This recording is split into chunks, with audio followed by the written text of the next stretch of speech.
Sergeant America here, late to the party. It's a cold, snowy day here in the big South Dakota. Might as well just call it the Dakotas. I mean, once you get around to this point, it's almost nothing good except for a warm cat on your lap, a nice fire at the fireplace, and a good big window to look out and see all the snow fall. Hopefully on a day like that, you don't have to go to work. And then on a nice cold freezing day, what you want to do though is read. And when you're late to the party, you end up with a lot of trades. And the late to the party trade that I'll be looking at now is Siege. Siege happened when, after the Dark Reign, where Norman Osborn took over control after Civil War, where Tony Stark and Captain America fought, and Stark won, and after all of the infighting and that, they decided that Stark was no longer doing his job. There was the secret invasion, where all the Skrulls came in, and the Queen Skrull was shot dead by Norman Osborn. At that point, he was viewed as a hero, and so they decided, well, the hero gets Tony Stark's spot. So as Dark Reign was coming to the end and Norman Osborn was becoming more and more unraveled, just to pause right there, I guess I want to say Civil War loved it. Like I said, I was a little late to the party on that one, so I had to recollect and trade. The Secret Invasion, also once again, kind of missed it out on that. So, but enjoyed it. I like the Secret Invasion feel. I think those were the things that sparked the idea with Marvel that these are all moneymakers, that these crossover multi-book events were the way to go. And as it fed into Dark Reign, which also touched its fingers into each and every one, and Norman Osborn took over, it concluded with Siege. And Siege was Norman Osborn finally deciding to attack Asgard, as Thor had built it on Earth over Bronxton, Oklahoma. It was I'm also a big Thor reader. I enjoyed that series of Thor rebuilding Asgard on Earth, finding his people, and then Norman Osborn decides now is the time to strike. And with that, it ended up, that is when I got back into single issues, so it gives you kind of a time frame of when I was grabbing single issues. I went into the comic book store at that time, and they were nearly to the end of Siege. So I saw, it's almost embarrassing to say how many there were. I mean, I double dipped and bought them all as trades, so if you think about 5 per book, I mean, you're looking at, I don't know, what is it, 70 some books maybe? Yeah, it's almost scary to think about that. I enjoyed all the issues, but I really love trades, really love hardbacks, so like I said, double dipped, and with this I got Siege X-Men. It was very loosely tied into Siege. Siege Battlefront, it was a lot more of individualized battles that they kind of, in the crossover book, sometimes they could only show just a splash page of, so it gave you a little bit more of a taste and feel. The Siege itself book kind of gives you that idea on, if you think about, there was, 5 or 6 issues of just that. It shows you how much it touched everybody's book, because then there was Thor, which I got hardcover. Many of you may have also noticed I don't do the slip covers on my books. I find that they get tore up and all that. I know it's supposed to protect your book, but I don't know. I just like the availability and the tactile touch of having my book without a slipcover on it. It also touched on Siege Avengers Initiative. This was that 50-state initiative that Tony Stark started with all of the young people being registered, and the idea that it feeds into, are they being made into good guys, bad guys, and now they have to fight in the siege. Siege and New Avengers, once again, the war was over, but the New Avengers were still out there. They were still doing their part. Norman Osborn was still hunting them down. Which I guess, once again, I'll probably go into Dark Reign at some time. I love that series, every once in a while you got to cheer on the bad guy, right? Um, Siege, the Mighty Avengers. This had very little to do with the actual siege.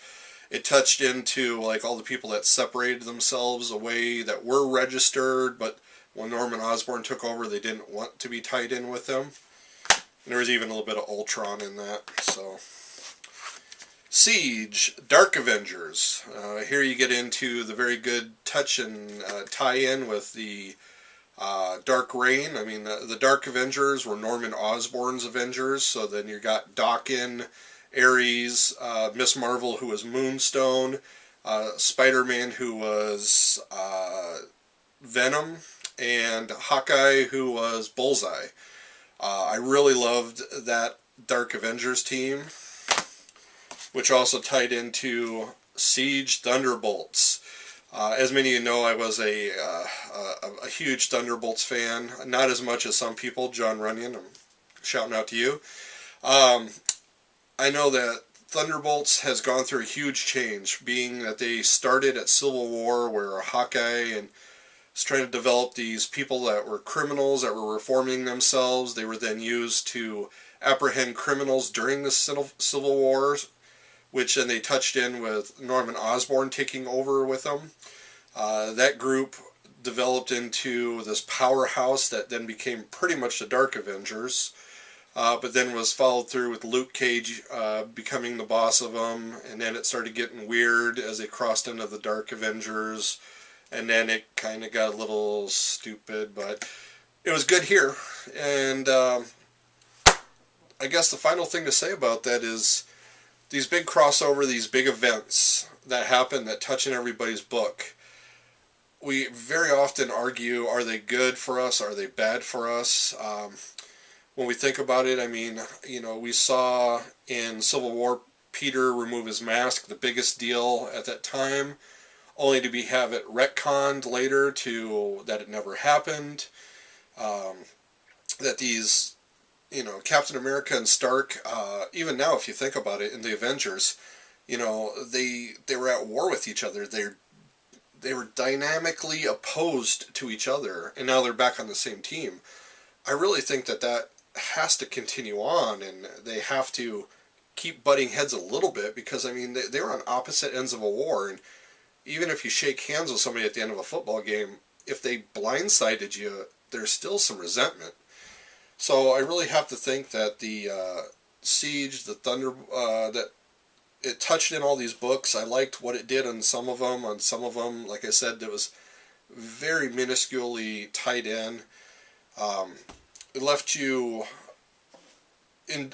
There was other points that were very enjoyable. There was an epilogue also where I think it was just a trade where it continued to bring in loose ends, and with Siege, one of the biggest things was the Sentry, and this nearly omnipotent, superpowered, bigger than Superman kind of character that I often have trouble with. That kind of a character has to be fought, and he ends up, you know, destroying Asgard.